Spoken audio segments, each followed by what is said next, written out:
shit. That's cool. So, how do I...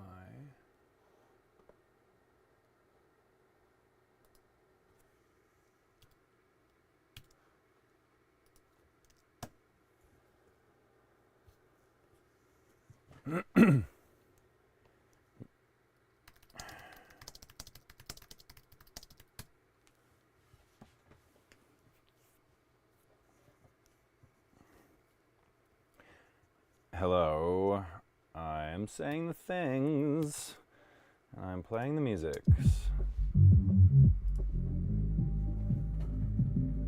And I won't be able to hear you, but if you say stuff in, I guess there's a chat, right?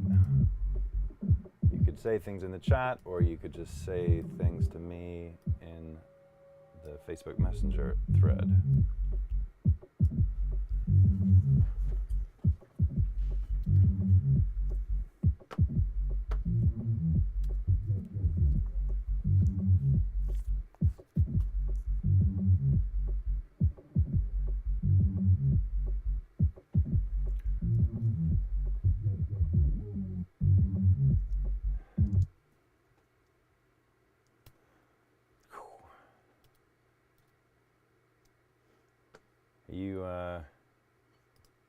Are you hearing me?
9500. Interesting. Okay. You want 9500, do you? Streaming.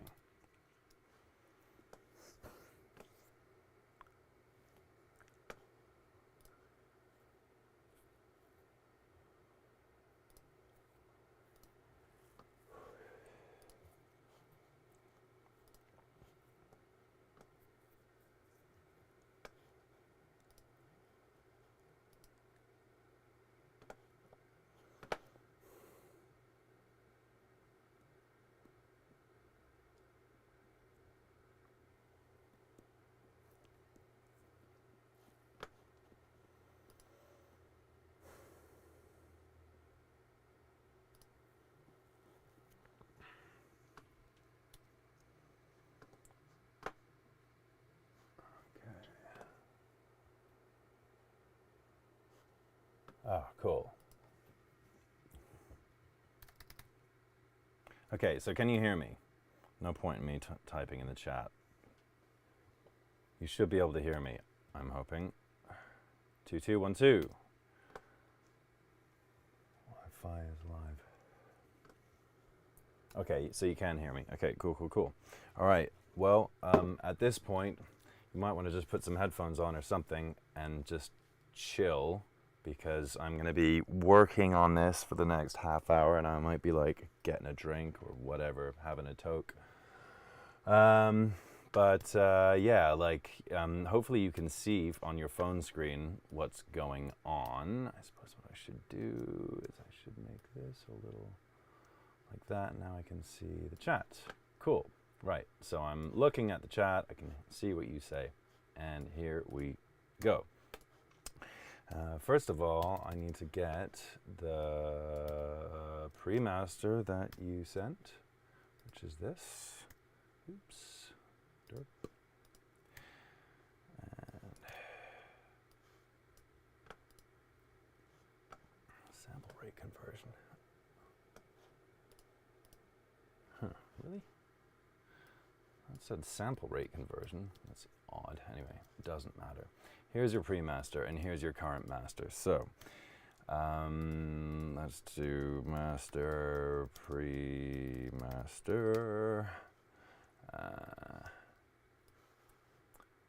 Plug that there. Okay. Right. So, actually, let's look at your master first. Oh God, I'm quite parched. I have to get something to drink.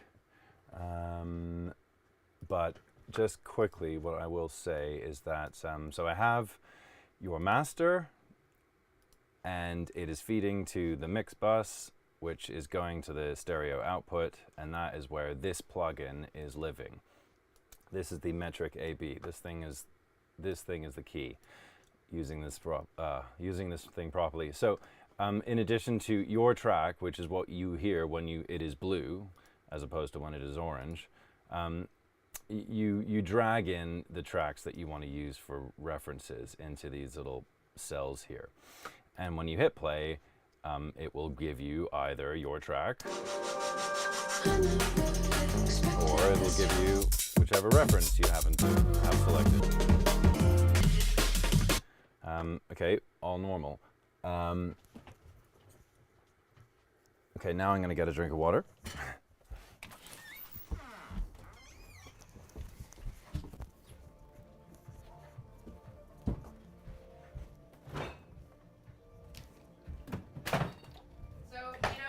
I'm actually in the middle of something. I'm actually live streaming currently. Colleen, did you hear that? Well, yeah, I'm just getting... And I'm on a wireless mic as well, so... Tony can hear everything I'm saying. It's quite funny. He's probably giggling right now. Something about the Alcaraz Djokovic? I'm not worried. I'm not worried at all.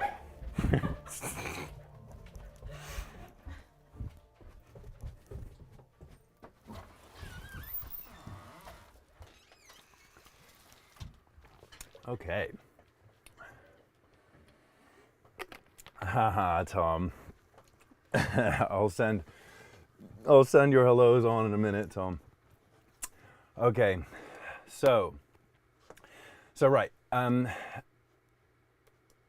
the playback tab, it just lets you choose for each of these tracks, like which part of the track is it going to play back. And you gave me short little clips, which was perfect, like that are in the meat of the track. So didn't really even need to use them. It just goes straight in, which is cool. But so like in the next tab over on Spectrum is where you might first start making your comparisons between your master and the references. And like basically my observation about your master is while you have reached the loudness, so this is like the very first step that you do with this plugin when you're using it, which is you have your master here and then you hit play. And while it's playing, you click on this match button and it is matching the kind of perceived level. So you're actually a little louder than this reference. Okay, and then we can keep going if you want. It's kind of irrelevant once you get within like, I don't know, 1 or 2 dB. This one here is louder than you, right? It's being turned down by 3 dB so as to match the same perceived loudness. Doesn't seem like one is louder than the other when we use AB. So that is obviously the most important thing about this whole plugin, is that it gives you that that truth in your comparisons between the tracks, because you are fooled by the difference in loudness. So it's ultimately important and powerful, this. And again, Streaky is who turned me on to this. He is a fucking god. You have to pay attention to what he's saying.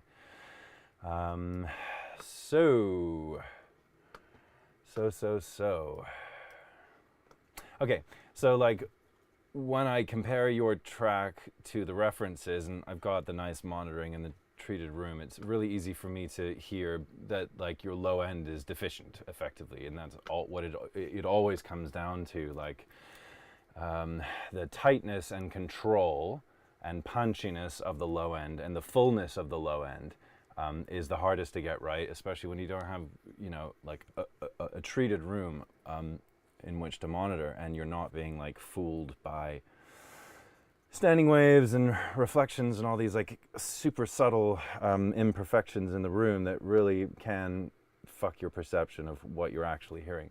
So, but the great thing about this plugin is that it makes it easier in less ideal rooms and situations like you have. It makes it easier for you to realize these things and to notice these things. And so, like when I hit play here, then I can like click on, we're in Spectrum, and if I go low mid and then this low thing. Now it's like filtered, you know, from, what is this, 220 or something below. And then you go AB, AB, right, between your different references. And it's like, what's different? Why is this better than this? What is happening? And to my ears, what it is that you have the two concepts of like punchy loudness, like high dynamic range loudness, or you have the it's full and thick like a sausage, it's always there and thick and presence kind of loudness, right? And this is why I wanted your premaster, so that I can do the squeezing in the bands using Pro MB mainly, like we'll be using FabFilter stuff, so that I will be able to go like, okay, I'm gonna target this zone and then I'm gonna very precisely dial in the dynamics of that band so that it matches more closely what is going on the reference. And I'll be able to do that pretty easily with Pro MB. It's the shit. It's amazing. It's just incredible. It's just the tool. And then, you know, like I haven't even addressed what's happening in the mid-range. I find that's actually, I don't have as much experience learning the mid-range and how to compare the mid-range between your not as good Mixmaster and their super awesome Mixmaster. One thing that I have noticed is that you can get these like resonant build-ups in elements in your songs, where like there'll be times where certain things become shrill or shriek out at you because of when certain frequencies are meeting in phase and whatever, they just build up, and you sometimes get these like little kind of like whistles. That's the only way that I can describe it. In certain bands, more in the lower mid to mid range, it's sort of a whistling kind of like resonance. And catching those kinds of things, using things like Pro Q3 or Soothe is a really important step in you're trying to like iron out, you're trying to smooth out the program material so that it's sort of like more even. There aren't too many big bumps. There's still like texture and bumpiness to it, but it's just more kind of evened out. And yeah, that's compression, but really also it's like dynamic compression or dynamic EQ. So Pro MB and Pro Q3 are like the main surgical tools for that kind of approach, right? So let's just quickly check out the mid-range. Start like bass. Want to hear all of that, like no, just without the low end that we compared earlier. So we're just listening to two different bands. I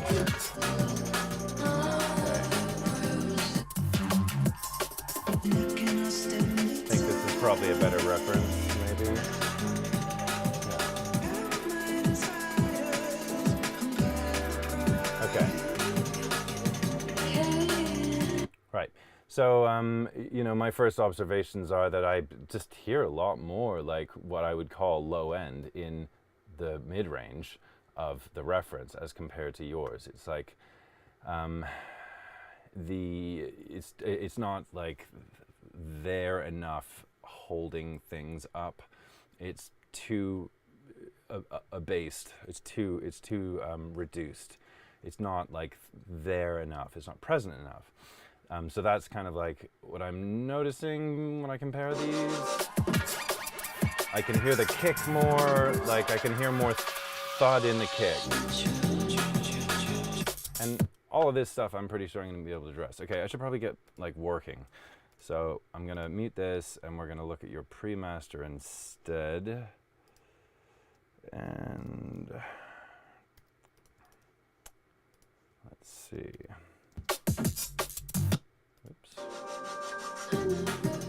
Right, now I kind of suspect that this is actually, I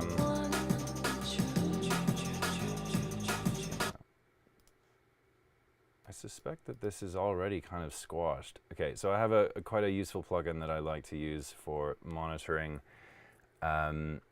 dynamics. It's called Dynameter. And this just gives you like a history of the dynamic range of the track. And when you're comparing against masters and stuff like that, it's very useful for you to see, like, you know, over the course of the track, like, is my track too squashed all the time? Is it not squashed enough? So this is giving me a reading about the dynamic range. And it's already like in a very nice zone. The green color represents that you're kind of meeting the target PSR, which is like the ratio between peak and average loudness, and based on, it's like loudness penalty matching. So you say, hey, I'm publishing to YouTube, what is their kind of like ideal zone so that you don't get turned down? And that's what this represents. To be honest, it's kind of a moot point in dance music production because the masters that go out to Beatport and whatever are just, they're fucking squashed, and you have to compete with that. But you can still use this to see how squashed it is. So if I just switch to the, oh yeah, also. Okay, so now we're getting, fuck me. Wow, holy shit, that's insane, man. That's awful. I mean, it does sound great. I don't know how the fuck they do it. So show me what it feels like. Honestly, that's fucking ridiculous. I've never seen such a low PSR. I don't go anywhere close to that. That's nuts.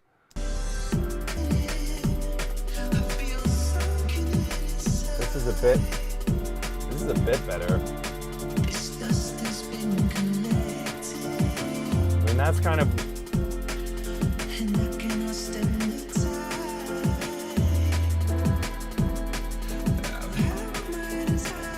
Alright. And on we go. Okay, so this is how you get an idea of what you're supposed to be going for. Fuck me. So we got some work to do here. So I got to make this as loud as that and also have the punchiness in the low end. Okay, so here's what I'm going to do. I'm going to start by gaining down because you're like right up against it. So let's go -6.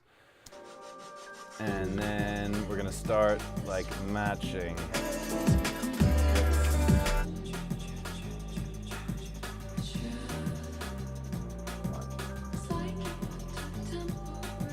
Here we go, so -10. So we're going to start building it up.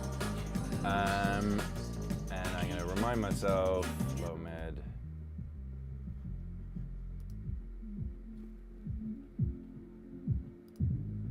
Okay.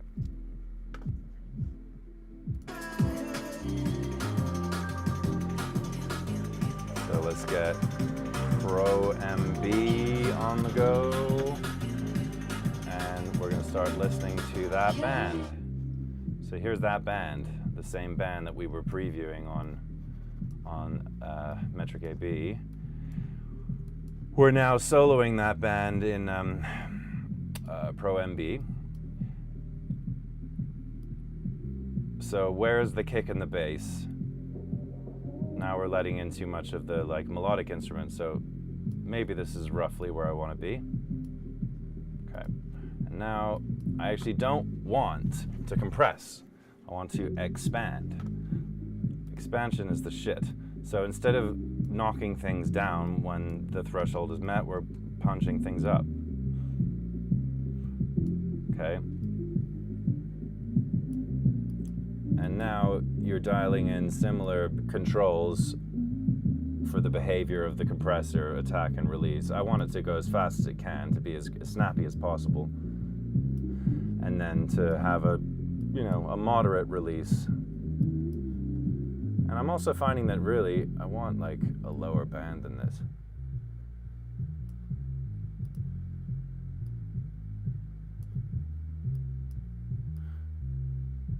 And you can also do things like you can detect for like what is actually keying it, you can go free, and then you can like, I know the kick is really quite present around here. So now we're keying against this very narrow band. So we're really getting the kick here. So we're picking the kick out. So now the name of the game is like, I want to like bump that kick and still leave enough release, a long enough release, so that the bass kind of comes with it. But the kick is the thing that's like pounding it. So.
Okay. So I'm feeling like I'm a little closer. This is without it. I mean, obviously, big time. There's definitely, like, I'm filling more the low end, but we also need to squeeze it, like, a lot. So this is a first step towards kind of like meeting this reference. So I'm gonna keep going.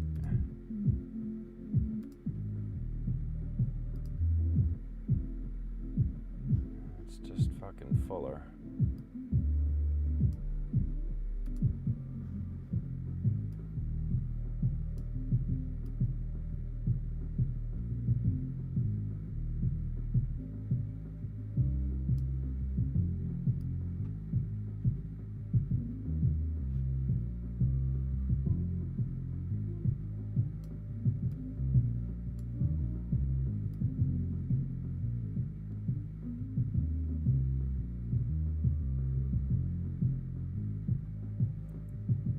Also, in terms of like the amount of gain reduction or gain addition, between 3 and 6 dB is always like a safe zone before you're taking the piss, basically. So that's something like, it's a decent rule to follow in a situation like this. Anyway, so I like what I'm doing to the bass and kick with this, but it's still fuller. It's almost like I want to compress and then do this. So that's probably what I'm going to do next, is actually I'm going to move the Pro MB after. I'm also going to use like, actually no, you've done this sort of saturator thing. I often use this Waves NLS channel, or bus channel in this case. It's sort of like, you know, faithfully recreated some famous mixing consoles for chopping off the transients. The same kind of concept as your Zulu thing, I think. So I'm actually not going to use this, but I would, usually, to kind of simulate some analog, whatever, juju. But what I am going to do is I am going to put a bus compressor on this. Now, there's two compressors I like to use for this. One of them is called the Comp.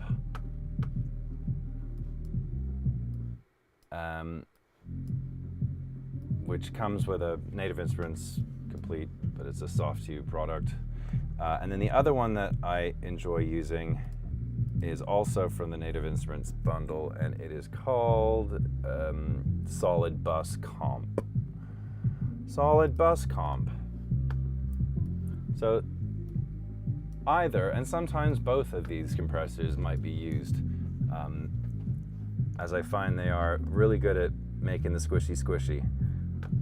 They're really great for making squishy, and basically because you're doing a lot of parallel compression with it.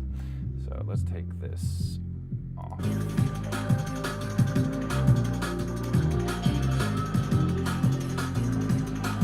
And I am going to go with the very comp first instead. I want to hear what this is like.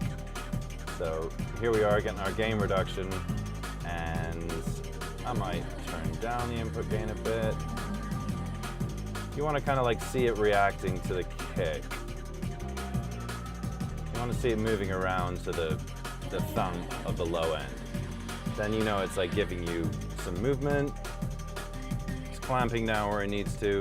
It's on the slow attack, fast recovery mode, which is allowing transients through more. And currently we're not hearing it at all. We're only hearing the dry, right? And so this is what I tend to do with it.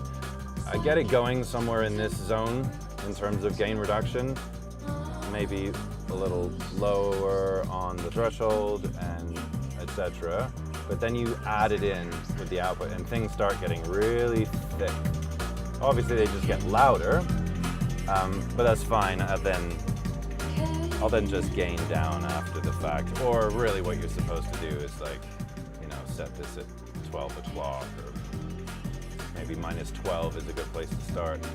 And then you're thickening with So you're getting a balance between wet and dry. You're supposed to like fucking A/B and shit. I just don't. Probably a bad habit. But anyway.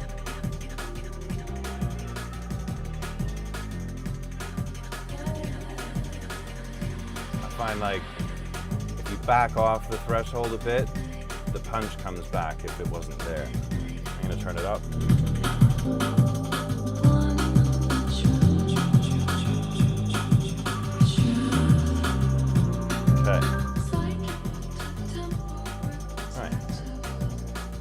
So now, like, we're working with a bit of a thicker signal here on the Pro MB, right?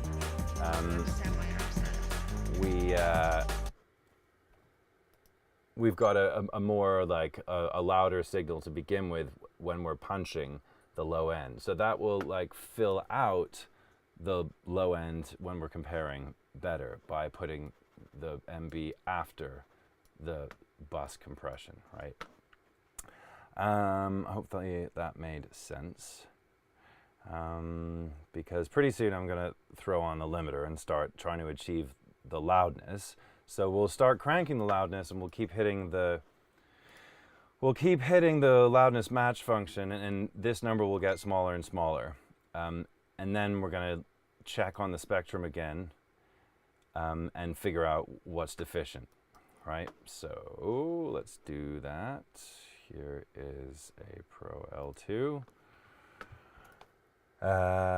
And I always put some look ahead and slow attack, fast release, turn these transient linkings off, oversampling as hard as it will go without your CPU dying on you, and I'll just put it to 32 when we bounce. And we'll also be dithering. I dither here down to 16 rather than using Logic's built-in dithering. Anyway, so now we've got our limiter, and now we can start making the loud things happen. So in terms of like loudening it up, the main controls are the input gain on the L2 and also these output gains on this Varicomp. And we're gonna also like dial in the desired response, dynamic response on your mix through this Pro MB. We're going to be adding more bands here. And then this cue here is for like correction after the fact. If I feel that there's too much of a build-up of something after the Pro MB, I'm using this Q3 here to just kind of like tame that before it goes into the limiter. And sometimes, oh yeah, actually here's another fucking sweet trick for your masters, which is the, fuck, I can never remember what these things are called. I blank on their names. Enhanced EQ. Okay, so this is like the Pultec trick EQ style. I've only started using it recently, and it's a cheat. It's not fair. You have like a low, mid, or really this says low, high, and then fuck. Okay, well anyway, it's a very sort of simple EQ that just sounds great, and one of the main things is you choose a particular bass frequency to simultaneously boost and cut at, but they're really kind of like slightly next door to each other. So they like give punch in the low end, but then remove the muddiness that comes because the low end is so massively wide. It just like notches out near the crucial frequency. So yeah, you'll see that in a minute. It will again help us to like match the response of the reference. All right, so here we go.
Okay.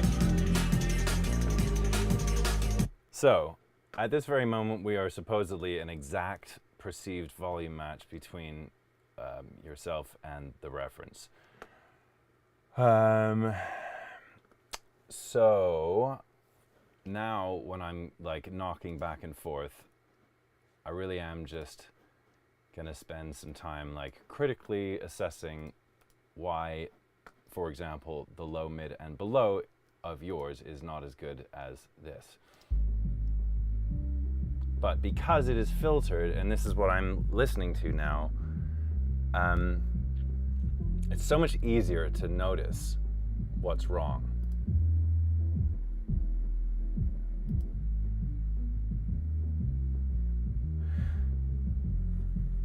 Yeah, and actually the problem I have right now is I'm finding it quite difficult to really get a lot of low end out of this.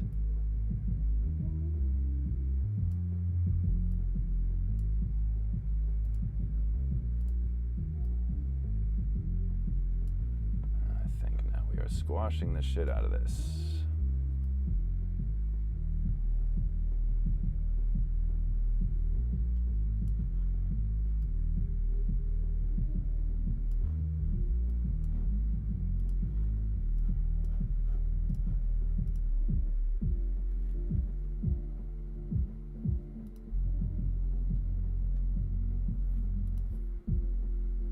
I think I'm a little happier with this, but I think we're not quite as loud anymore. I backed off on the limiter a bit. Oh no, we're still good. That's cool.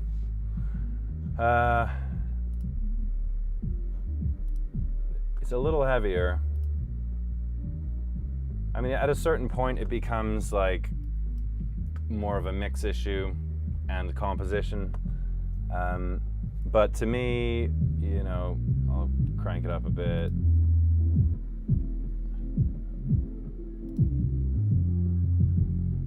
Yeah.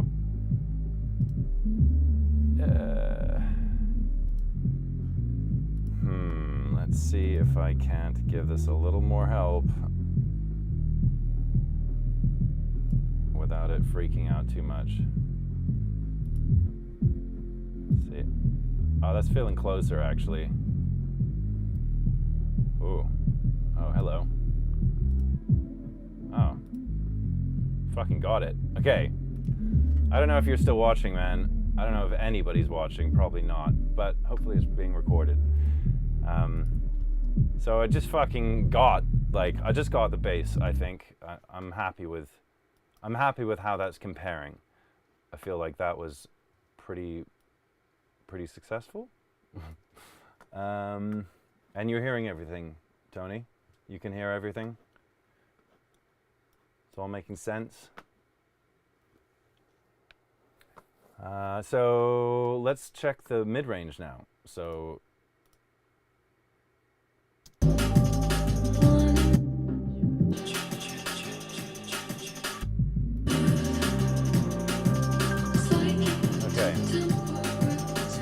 mid-range.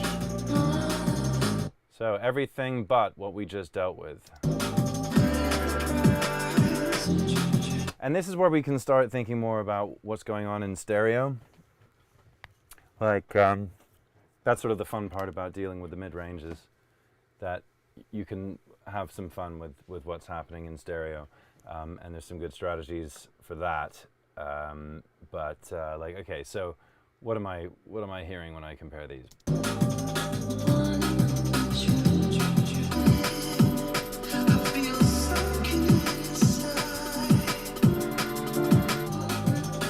Okay.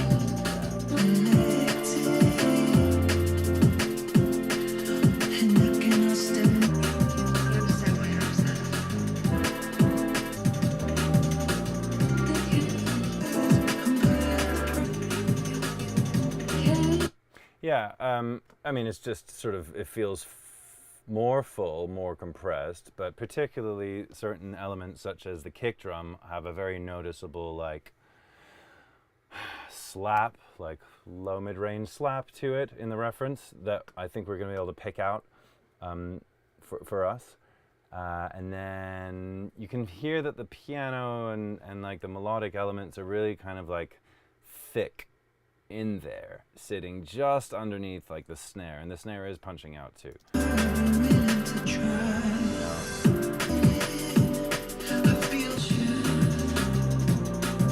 So his snare is like, it's definitely got a bit of clack to it. It's punching. It's got the dynamics that you want. Yours not as much, but we're going to be able to use Pro MB and Q3 here to like fix that, I think. So let's see if I can do something about the kick. Like that thing, and let's hear what that sounds like. Yeah, that's it. That's the zone. The vocal is going to kind of like punch out at us, unfortunately, when we do this. Although I might be able to key it. Okay, so this one I am going to try in expansion mode. See, now you get that like pop on the kick. In fact, that's doing a pretty good job. I don't even need this really.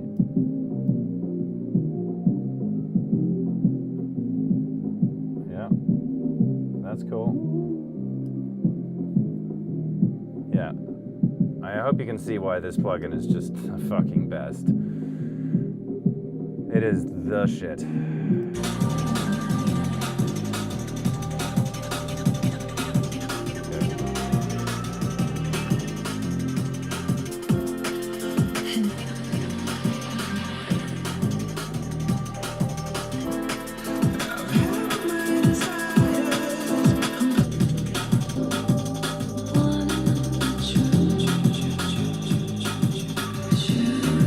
So that's actually had quite a nice byproduct, unintended consequence of bringing the vocal like closer. It feels more intimate. I actually really like what that's done to the vocal, and it's thickening out the mid-range, which was what I was missing. So the next thing I'm going to go for is the snare. How is the snare, like, how's the snare doing? Let's make the snare pop a little harder. So there it is. Let's put it into expansion mode.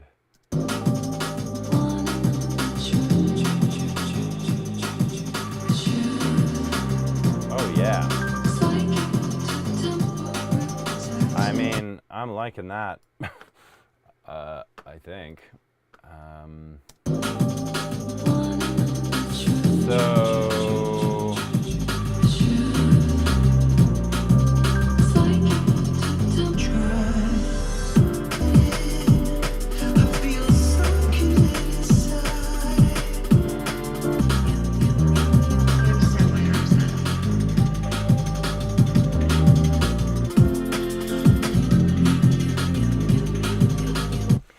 yeah, so usually when you do a thing like this, you kind of need to compensate because it gets too thick. So I'm just kind of assuming that it's probably a good idea to, you know, perhaps compress in this zone in between these two pumping zones that I just set up.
Yeah, you know how I was saying, like, the thicker the input signal that goes into, you know, dynamic processing like this, the more powerful every dB of gain reduction or addition becomes. And like that's seriously noticeable actually in this situation. I was noticing that this band here that I set up to like really make the kick pop in that mid-range, like even the difference between an extra 1.5 dB of you know, expansion, extra gain, was very noticeable in the overall like dominance of that. I decided, okay, that was too much, let's bring it back a bit, and I only needed to move it a tiny amount before it was highly noticeable. And that's the thing about this, is like when you're working with super squashy material, like all your EQs and all your compression it just has so much more power, right? So I'm feeling pretty good about what this has done, and now I'm thinking about stereo. Okay, well, actually, let's just compare the highs. So let's go, or just mid to high, something like that. Okay. You know, one thing I always notice is that there's always an extreme, like, brick wall low pass at about 17K or something. They just slice it right off. You'll notice down here there's a real kind of like noticeable cliff. So that is something that I always tend to just observe. If they're doing it, I'm doing it. Nobody can hear that shit. No one can hear that shit. So, what difference? Ah, look, see, it's just like extra energy that's being driven into the limiter.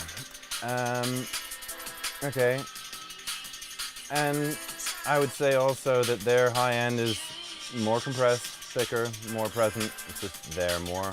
So let's get on that. So we're just taking that entire band, and I'm gonna do slow attack, moderate release, clamp down on the high end, so that it's always working and it's just slowly breathing. We're in that 3 to 6 zone, and then I just compensate by bringing it back up. And then what's the difference? Ooh, that is fucking noticeable. Okay, this could be a little harder.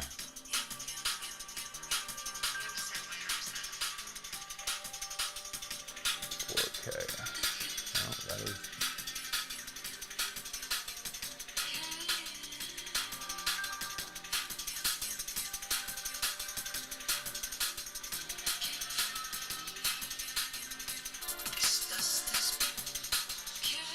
A little closer.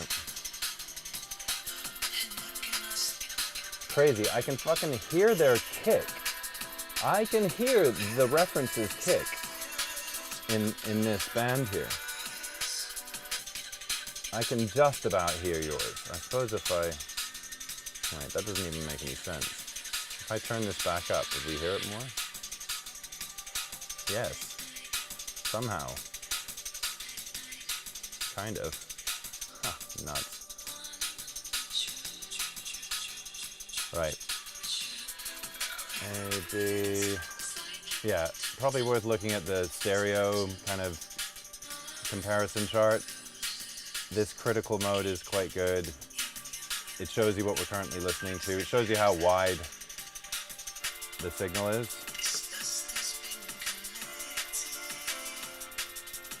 So, way wider in the mid-range and the highs. And that's not a problem,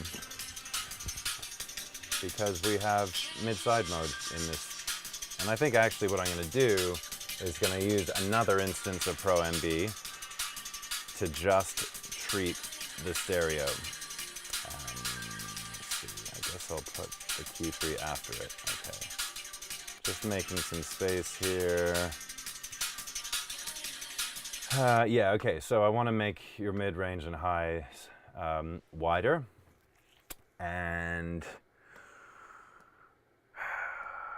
like, I mean, there's a whole bunch of ways to do it. but I'm just going to try it with Pro MB again. So where the fuck is Pro MB again? FabFilter, Pro MB. So this one is going to be for stereo, and so what we do is we make a band and we say, it's kind of obtuse. Click on this button that says side, and then we say 100% side. This is only working on the sides. It's not doing anything to the mids. So that means that we can compress and then boost the sides so that we get something closer to what our reference has. So here we go. All right, so let's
proving to be kind of tricky. Somebody messaging me on Facebook right now? Oh. Okay. Doop-a-doop boop. Right.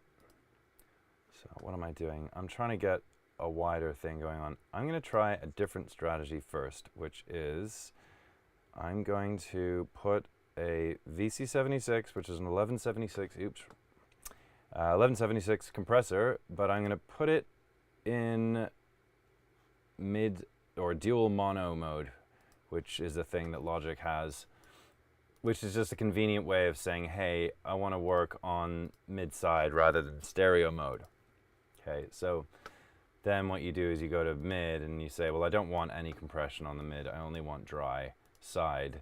Well, let's not have any compression on the side either, and let's have all dry on the side. So we're getting exactly the same thing now, but now I can like compress the sides and mix them into the dry, similar to, you know, it's basically parallel compression, but just on the side. So it like thickens up the stereo-ness of the source material, and then the Pro MB after it will be able to then, like, you know, work with that a little better, and it'll be able to punch it. If you want it more dynamic, you can punch it. If you want it, you know, squishy or whatever. So we're going to squash the sides and mix them in subtly.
Okay, one thing that you can't see is that on my monitor controller I have a mono button and I'm constantly pressing it and unpressing it to see what disappears, what changes when you hit mono. And as long as you can't hear anything tonally different, then you're good. That's my rule, basically, is when I hit the mono button, I'm trying to hear, is there anything about the tonality of the mix that has changed? Is anything like, all of a sudden, could you hum the thing that isn't there anymore, if that makes any sense? And then also, in this case, I'm checking, like, what is this doing to the width? And I'm finding that these meters aren't doing a particularly good job of showing me that things have changed and they sound different, but they really do. So in this case, like what I've done is, you know, used expansion on the highs to get the kind of like highs in the sides to punch when mainly the snare hits. It's going with the dynamics of the track.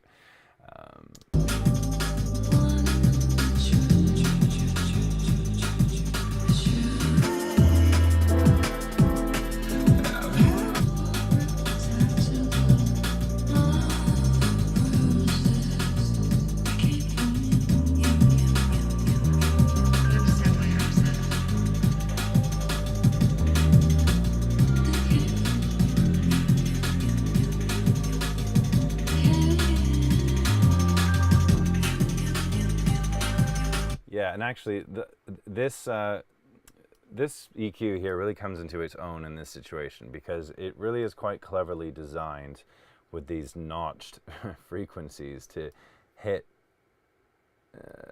appropriate points, shall we say, in the low frequencies where you're going to get a pleasing result.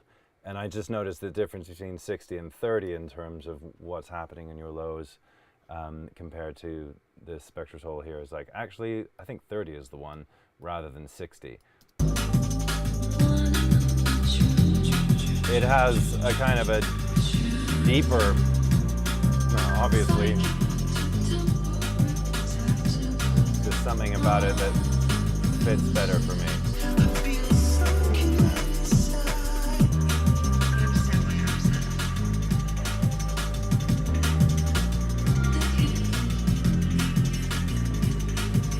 I don't feel like we've got the bass as good. Like the Spectrasoul bass is it's just a little lower, it's just a little deeper, it's a little fuller.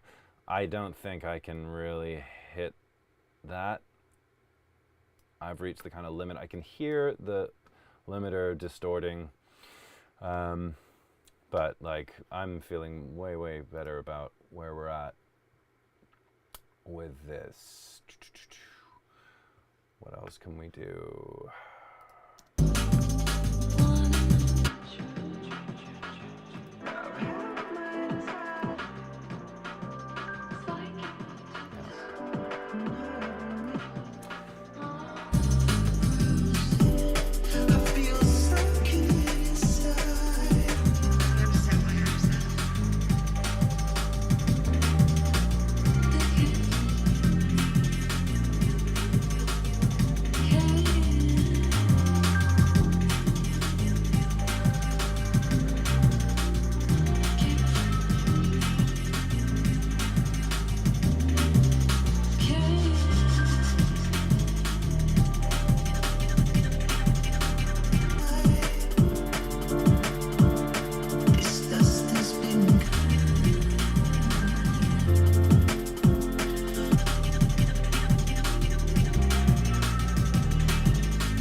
Ah, that's about time that started happening.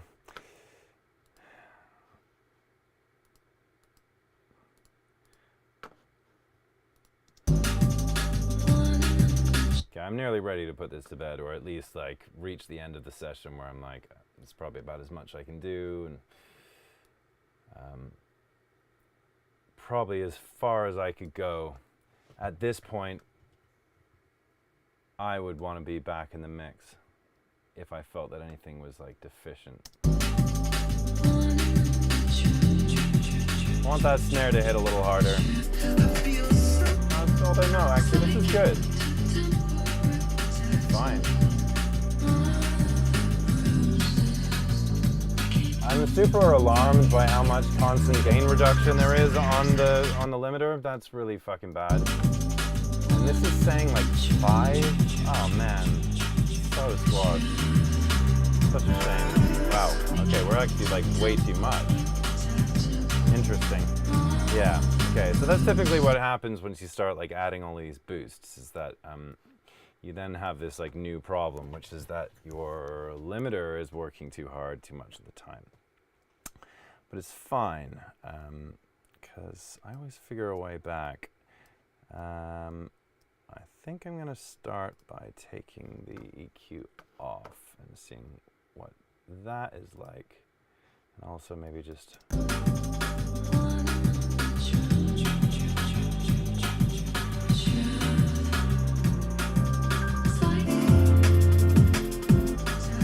Okay.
Yeah, well, I'm going to put this to bed here, Tony, because I think that's about as good as I can make it. It is not quite as good as our reference, and I think it's a little too crunchy. I mean, this is where there's a very like elite level secret fucking knowledge about how to achieve that level of loudness that they have going on while still being clean. And it's like now I can feel myself pushing too hard to match the punchiness of the reference and the fullness of the subs and blah blah blah, and I can hear it kind of breaking down a bit. But I feel like I got pretty close, and a situation like this would benefit going back to the mix. I'd say like if you just raise the sub, the overall like mix level of the sub, it would just be more there, and I wouldn't have to do so much work to push it to bring it up to level. So, I mean, it's fairly typical for people to mix their bass too low because bass tends to build up in studios that aren't treated so well. So you think like, oh, I don't have enough bass. Sorry, oh, there's too much bass. I need to turn it down. It's like way too much. But actually the opposite is true. So yeah, I think this is probably where I'm going to stop this. And I hope it was useful. Yes, I saw that you said something. All right, buddy. Have a good one.